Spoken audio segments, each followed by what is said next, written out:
I'm David Rives, host of Wonders Without Number. In each episode, we talk about breaking discoveries in science, which reveal that our Creator, the God of the Bible, has left a pattern of His fingerprints throughout the universe. Check out our other resources at davidrives.com. Sign up for email updates to have encouraging nuggets sent straight to your inbox. Subscribe to our free monthly magazine and like us on Facebook for daily inspiration and education regarding science and the Bible.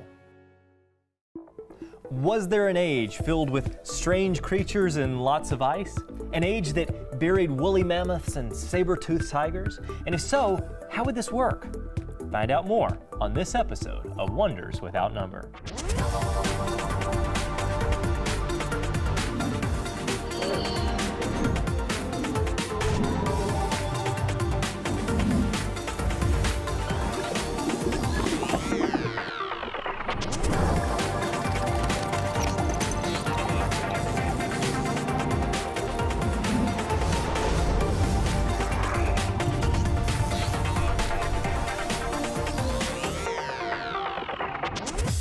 Welcome to Wonders Without Number. I'm David Rives, your host, and we want to inform and inspire you that everything that we read in the Bible can be trusted from beginning to end.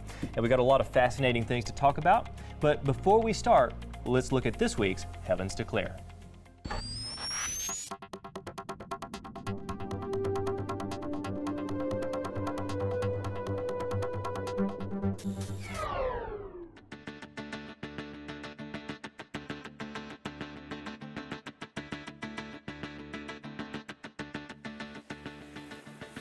You know, I love looking at rocks. I was looking at some geological formations not long ago, and it made me stop and wonder, why do we have so many different types of rocks and soils?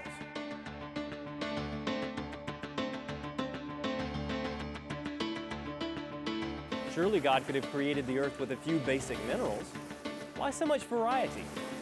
But that got me to thinking, why do I have a red sweater and then this blue one? Some made from wool and others from cotton. I've got V-necks and round necks, quarter zips, and turtlenecks.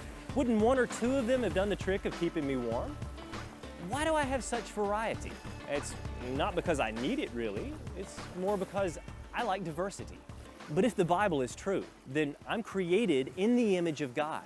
That means that perhaps my love for diversity echoes just a fraction of something that the Creator of the universe loves as well. That actually makes sense.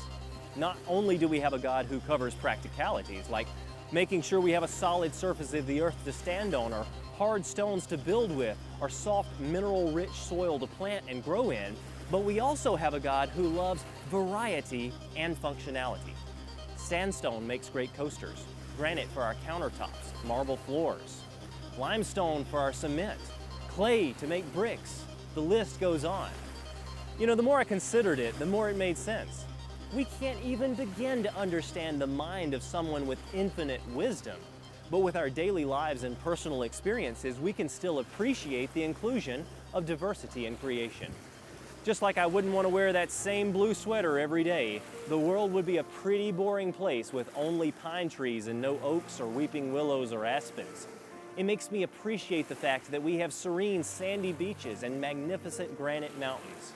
Now, from an atheistic perspective, I struggle to figure out why there would be physics in place to maintain those elements and how we would even have the first grain of sand when science has shown that matter and energy can't create themselves. But from a design perspective, I think it's pretty awesome that the God of the Bible would give us not only a diverse creation to study, but He would give us the diversity in appearance and a variety of passions so that each of us could play a role in the discovery and research of the natural world. I challenge you today to make a conscious effort to look around you at the beauty and complexity of everything and take a moment to praise the Creator of it all, Jesus Christ. Remember, all things were made by Him, and as many as believe in Him, He gives them the power to become the children of God for eternity. I'm David Rives. Truly, the heavens declare the glory of God.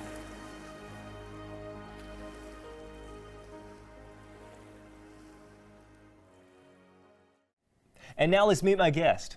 Dr. Tim Clarey has his PhD in geology from Western Michigan University. He worked as an exploration geologist at Chevron, developing oil drilling prospects, and he's published many papers on aspects of the Rocky Mountains. Now, Tim has authored 2 college laboratory books and several books on dinosaurs in the Bible, and he's a geologist with the Institute for Creation Research.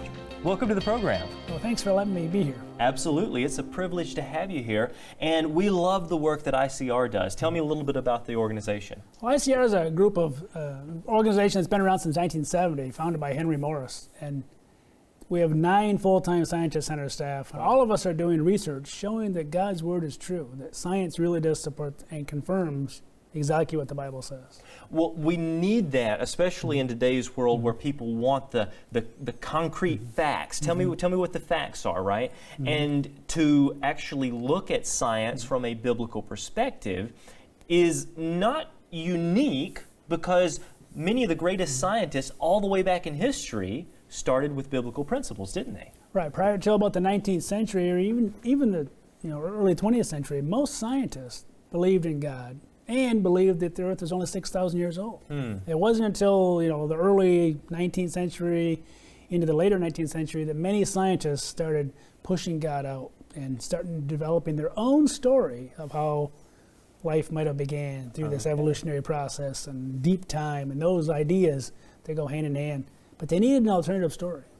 So they created an alternative story, basically, and millions and billions of years of Earth's history was coupled with the idea that there appears to have been glacial evidence in the rock record. So maybe there were multiple ice ages spanning tens of thousands of years. What about the ice age? Well, we do know there was an ice age. There was at least one. We all agree on that. And as a creation scientist, we believe the last ice age was very important, as we'll see later. Okay. But we do not believe that there were earlier ice ages. As a secular scientist, if you believe uniformitarianism, you got to believe whatever we see today is happening in the past. There's a few scratches in the rocks here and there, but those can be mimicked by debris flows. You can scratch rocks, and I've seen it on Mount St. Helens. I've seen rocks scratched that look just like glacial scratches I see in my home state of Michigan. Wow. At Mount St. Helens. And those formed from debris flows. Okay. So some of the evidence can, you got to watch what you're interpreting a little bit. But Yes. we do know there is evidence for one ice age, the most recent ice age. Okay. Break it down for us. Well, one of the things 150 years ago, people didn't even believe there was an ice age. Okay. There was no concept of an ice age in geology or anywhere. And so this is a fairly new concept. But there's a lot of evidence that there really was an ice age. There's also, we want to look at what caused the ice age. We think there was only one cause, and that one cause goes back to the global flood. And finally, we want to look at some biblical reasons. Why would God have an ice age occur after the flood? Why would you want to have an ice age? Sure. So there's a reason for all these things. The ice age, northern hemisphere anyway, covered all this area shown in white. So during the peak of the ice age, there was a lot of ocean water trapped in these big ice sheets that were over a mile thick in many places, we believe. They depressed the land. We see the land rising today, and that gives us some measure of how much ice there was. Some places up to 400 feet. Okay. But this whole area was covered. But again, there's other evidence when you look more closely, you can see for these things. In my home state of Michigan, you can see the Great Lakes themselves were carved out, other than Lake Superior. The other 4 Great Lakes were carved out because of the ice sheets that came down from, they were centered up in Hudson Bay in Canada. And as the ice got thicker and thicker, it flowed to the south in this case, or it flowed to the east into New York and places across the Midwest. And it scoured out some really soft rocks. Okay. And you look at one of the biggest touristy areas in Michigan, Mackinac Island, up by the Mackinac Bridge between the Upper Peninsula and Lower Peninsula, we can see various lake levels, where the lake levels fluctuated during the ice age as the ice melted back and the land rebounded and tilted. There's kind of a combination of things.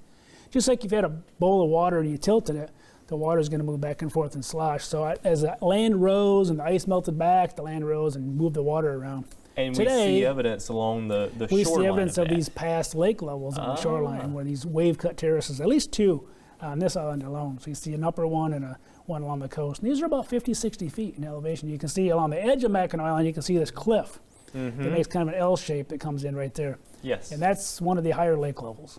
Okay. So today the lake level is 40, 50 feet lower, maybe 60 feet lower than that. There's another one even higher than that. And so we can see the evidence on the land as well in Michigan and Minnesota, and Wisconsin, New York, all these areas that were covered by a thick sheet of ice, just like in Greenland today. What are we looking at right here? These are what's called drumlins. These are these little hills that are about a half mile long and about 300 feet high, and you see many of these across this area of northeastern Lower Peninsula of Michigan. They're all kind of oriented in the same direction as the arrows because that's the direction the ice moved. Okay. Secular scientists still can't explain how those formed, but they do know that they see them a lot in places that were glaciated by continental glaciers. And so they do show the direction. Even these lakes show a common pattern where the land was being scoured out. Right. And you often will see at the bottom of the ice rocks that were gouging the bedrock surface. So here we are in the Upper Peninsula of Michigan at a quarry. And you can see these long linear scratches and gouges caused by the ice. And you can see erratics out there. We're called erratics because they're out of place rocks. These are rocks that you dig down, that rock's not even there. Okay, So they were it had to be transported in by the ice in this case and just dropped. When the ice melted, they just dropped. And so we see material all over the Midwest, all over northern Europe and Siberia and across Asia and across North America, Canada, all the way down to Kansas and Nebraska in places of glacial debris that was left behind. So features like this, do we assume that possibly a boulder was being pushed by the ice and it left those marks? That's what this is interpreted to be. Okay. So you had at the bottom of the ice, you had just scratching going on. Again, you get those striations. In this case, you actually had a gouge going on. Okay. And you can go to Michigan and other places in the Midwest. They can map out glacial geologists that mapped out all these hills, these moraines they're called, that make long linear patterns where the ice kind of stopped temporarily and dumped material. And they often follow the lakes because that's what the lakes were kind of. Absolutely. Were thick points of ice. Okay. And so we can track them around a little bit over by what's called the Port Huron moraine, which comes across most of Michigan, starting in Port Huron all the way across. We can look at it, and kind of a Google Earth look, you can see this long linear ridge that comes through here. Yes. And it keeps going right along. And many of these areas are ski resorts now in Michigan today. They're nice hills. Okay. But they're long linear hills because that's where the ice was kind of stopped, almost like a snowplow, and just dumping its material and built up a pile of debris over a long area. Okay. So all these things started adding up that there really was an ice age. All right, so if the ice age was real, there really was a big ice age, let's talk for a second, where would it have fallen on a biblical timescale? Well, the ice age is on top of most of the rocks. Okay. Most of the sedimentary rocks that we think were from the flood. Ah. And so this would have been right after the flood ended, you went into an ice age. Okay. Let's talk about the mechanisms. Let's see what caused it. Now, there's a lot of movies about ice ages, but they give you the wrong idea. Right, they only have very select creatures Don't living. Don't necessarily believe everything many you see in years ago. cartoons or in the movies, but what really caused the ice age? Let's look at that. Okay. What you need is two things. Down at the bottom line down here is you need cooler summers and heavier snowfall. That would create So that's ice. all wouldn't you it? need. Over hundreds of years of time, you can build up massive ice sheets with just cooler summers, so all the snow that falls down from the year before doesn't melt. Okay. And so then every year you keep adding more and adding more and adding more, and eventually that snow builds up and becomes under pressure, becomes ice. And that's how we make glacial ice today in Greenland, in Antarctica, and across these large expanses of North America and Europe and Asia. Yeah. All you need is maybe a few hundred years of cooler summers and heavier snowfall. Well, how do you do that? How do you get cooler summers? You get cooler summers from volcanic eruptions. Cooler summer, but volcanoes are hot.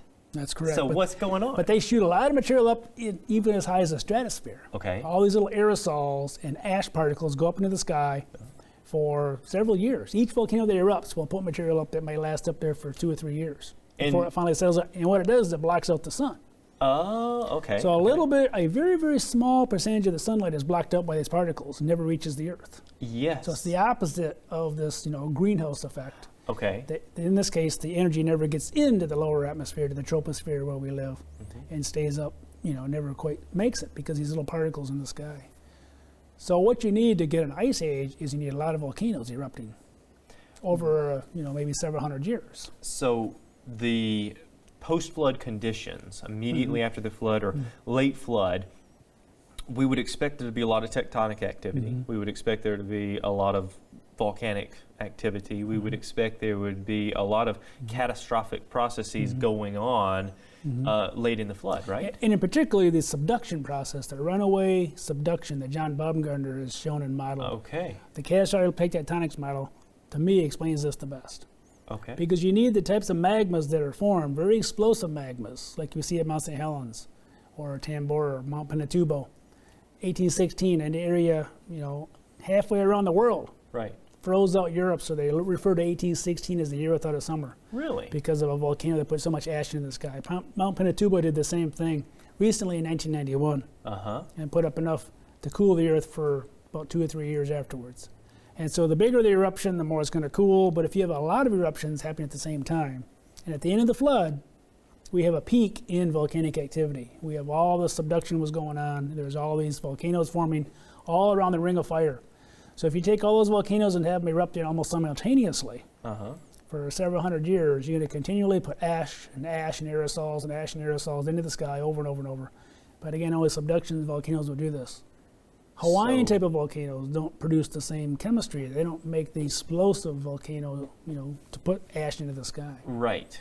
Right. So now all of a sudden you've got all of this ash, all of these aerosols up in the atmosphere, and it's stopping the sun, and it's creating this cooling effect underneath. So a lot more than today. Again, today we just see one volcano a decade or so cooling the earth a little bit here and there. Yeah. But if you put them all real close together, repeated eruptions, over a short period of time, maybe a couple hundred years, you're going to get a lot more long-lasting cooling effect. Okay. And that's what we see here in my research. I've actually put together all the volcanics I see across. This is just North America, and throughout the different mega sequences I study, you see that red line peaks at the very end. Right here. Yeah. And so the volcanics peak at the end of the flood, and that's exactly the conditions we need to get all this volcanic ash, Yellowstone supervolcano erupted in the Tejas. So what you're doing is, if you were to take this right here and turn it on its head, that would basically be the layers of deposition. So as you look through the layers, you see volcanic activity. In some regards, yes. That's pretty much, that's kind of it. But, the volcanics start out very slow. There's very little volcanics early in the flood record, and then as you go higher, it peaks, and you start to subduct things a lot more. All the runaway subduction occurs, and eventually it peaks right at the end, right when you need the volcanoes to erupt to bring on an ice age. Hi, I'm David Rives, host of Wonders Without Number. Like what you're seeing? You can find so much more on the Creation Superstore. You'll find over 1,000 books, DVDs, and other quality resources on origin science, creation, and Bible history. Whether you're looking for nature documentaries, educational books, homeschool resources, or children's videos, we've got it all, so be sure to head over and check it out. Use this special promo code to receive 10% off your first order. But there's one other condition we need, and you can see the size of the Mount St. Helens eruption is much, much smaller than the past eruptions that we can plot out. Oh, wow. So these other eruptions were much more extensive. Yellowstone eruptions, the supervolcano, blew all this blue area. Yes. And Mount St. Helens is very, very small. Okay. But at the end of the flood, all these big ones are going off all at once. And so you have lots of ash, lots of cooling going on. The atmosphere was getting cold. Here's another map that shows all the red, shows all the volcanic activity along the west coast from the subduction primarily, even some off of Greenland in places, but it's particularly the subduction zone ones that produce all that ash. Okay. And so all you need is lots of volcanoes at the end of the flood for hundreds of years, and eventually they wane down to today where we just get one eruption here, one decade, another eruption here, another decade. But after the end of the flood, the evidence is there in the rocks that shows these were all peaking. Wow, okay. All at the same time. So all of these peaks very suddenly, and then everything's been getting slower and slower up to today. Yes, things have been slowly, getting less and less eruptions. Okay. So that gives us the cooler atmosphere that cools the earth, keeps the snow from melting. Okay. So the snow, but where do we get all the snow from? That's the next question. We get all that from hotter water. And hot water comes again from runaway subduction. And catastrophic plate tectonics. So we made a whole new seafloor. Okay. During the course of that year-long flood, we created a whole new seafloor. God caused the subduction to occur, and that caused the crust to open up, and mantle material filled that, and so the whole bottom of the ocean was essentially a lava. It cooled all at the same time in the year of the flood. All that heat energy was put into the water. But see, that seems contrary to what you would normally think. Warm oceans produces more snow. Right. Warm oceans produce a lot of evaporation. So you heat your water up, it's going to evaporate faster. So you've got water, a lot of evaporation, but yet the atmosphere is cool. Yes. So it's going to come down not as rain, but as snow, especially in the northern. Okay. Around the equator, it probably didn't really matter as much. It was coming down as rain.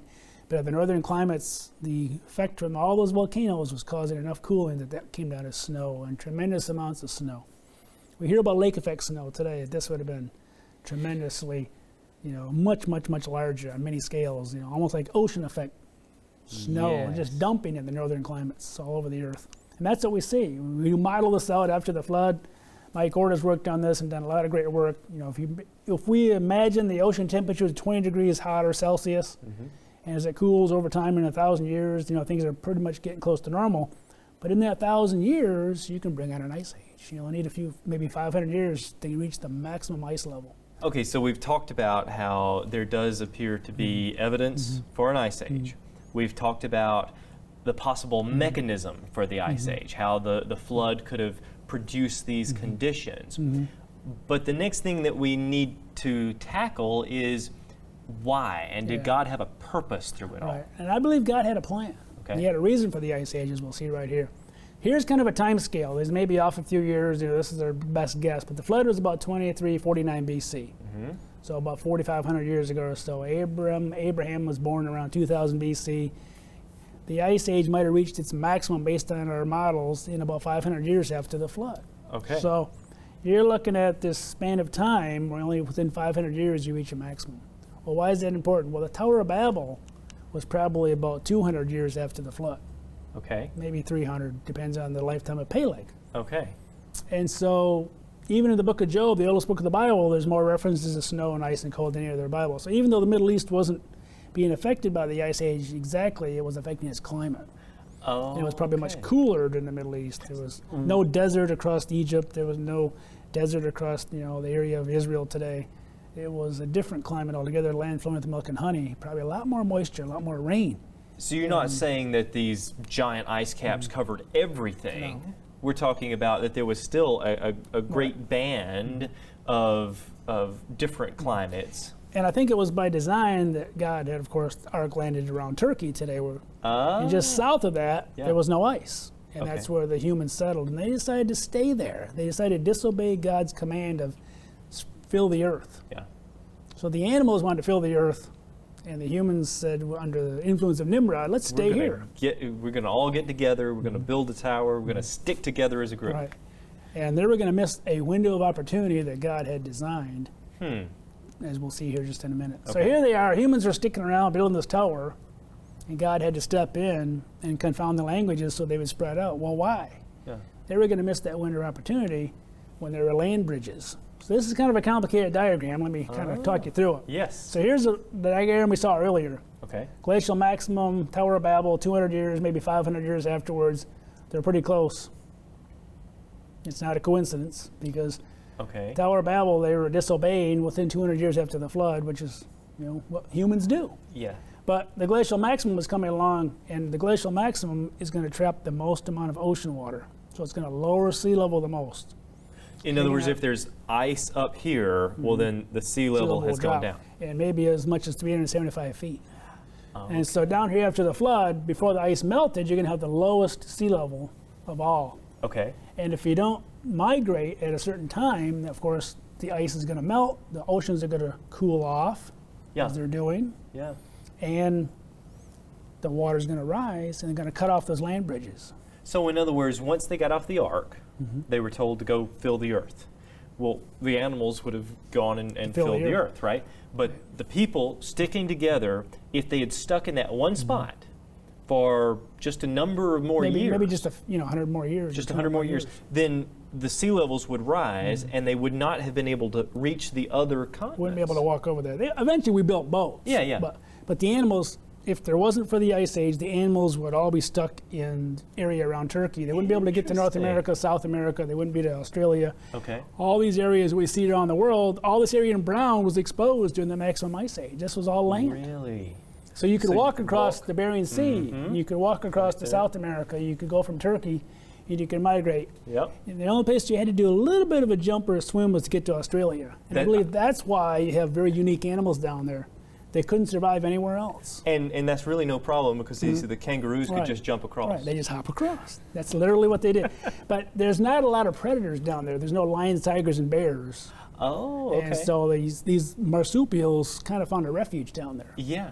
separated from the rest of the world. Okay. You know, they would have had to travel across Asia to get there, but they're now extinct in Asia. The kangaroos are extinct in Asia now, but they had to get there. But they couldn't survive. And here's actually a secular chart. Don't believe the years here, but they show everything's coming from the area around the Middle East. Oh, yeah. So this is the migration path. It's all about timing. So God provided the land bridges to, you know, within a few hundred years after the flood, they could work their way across to these land bridges. The timing was perfect. God had a plan. God had a plan. He had perfect timing, like he always does. He had a plan to get the animals back to the separated continents. He had a plan to get the humans back to the separated continents. And the humans were able to follow the animals, then have a source of food. And they could walk right across the Bering Sea to North America. If it wasn't for the Ice Age, there would have been no animals in South America, other than a few that maybe floated across. There would have been no large animals in North America. There would have been no Native Americans here probably either, until we came across in boats later to sail across the seas and across the Pacific and across the Atlantic. What about the dinosaurs? The dinosaurs also, I think, struggled to survive after the flood. Well, now you did a lot of research and published a book, which is very easy to understand. You go through topics and tackle them in a biblical way, but it also is really exciting because we all love dinosaurs. Oh, yeah. I mean, you know, as a child, we just love talking about dinosaurs, and yet they do fit within the biblical framework. Right. And just like you see other animals today that are alive as fossils, we see, you know, dinosaurs survived after the flood for a while too. Yeah. But eventually they went extinct due to the extreme climate differences between the pre-flood and the post-flood world. So we're talking about climate change after the flood. That's right. But an extreme climate change of an ice age. And it was even worse. Yes, the ice age made it even more extreme for maybe 500 to 1,000 years. Okay. And so it was even tougher. But God had a plan. Through it all. God, you know, his ways are higher than our ways, it says in Isaiah 55. And so this little glimpse of wisdom that we see that God had a perfect timing and perfect plan to bring in an ice age to get the animals and humans back, to me is just part of his, you know, this much of his wisdom that we can see. His infinite wisdom is just, to me, it's just amazing that this all works. But God also has a plan for salvation. Through it all, through our first sin, he gave us his own son, Jesus, who came to earth, lived, died, sacrificed his body as that sacrifice, that infinite sacrifice for all of our sins, past, present, and future. And it allows us that pathway to salvation if we just believe in him that he actually lived and died, and he can forgive our sins because he's already paid that price. We just have to accept him, and we too can go to heaven and join him. Amazing. Thank you so much for sharing this with us today. Well, thank you for having me here. Yes, sir. The Ice Age actually makes perfect sense from a biblical perspective. It explains what happened to the mammoths, why we see many geological features, and how some animals traveled from the Ark to far continents. You know, we're constantly reminded that God does have everything in control, and he wants the very best for you. He wants a personal relationship, and if you've accepted Jesus, you can be a part of his family for eternity. We hope that you've been encouraged and educated today, and we want to give you the tools that you need to boldly go forward and share what you've learned. So leave us questions and comments on our Facebook page, and maybe we can address those on future programs. I'm David Rives, and until our next time, I want you to keep looking up, because truly, the heavens declare the glory of God.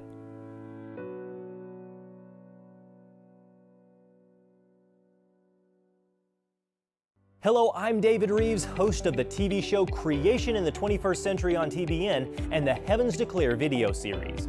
Each week we talk about breaking discoveries in science which reveal that our Creator, the God of the Bible, has left a pattern of his fingerprints throughout the universe. Engage with other like-minded believers through the Creation Club. This website offers thousands of articles written by scores of authors in multiple languages. Sign up to get our free monthly magazine delivered to your door. Want more? Genesis Science Network is our free 24/7 TV network, reaching millions of people around the world on internet, Roku, Fire TV, and mobile devices. Shop over 1,000 books and videos on the Creation Superstore, the world's largest origins-related store. Visit our Wonders of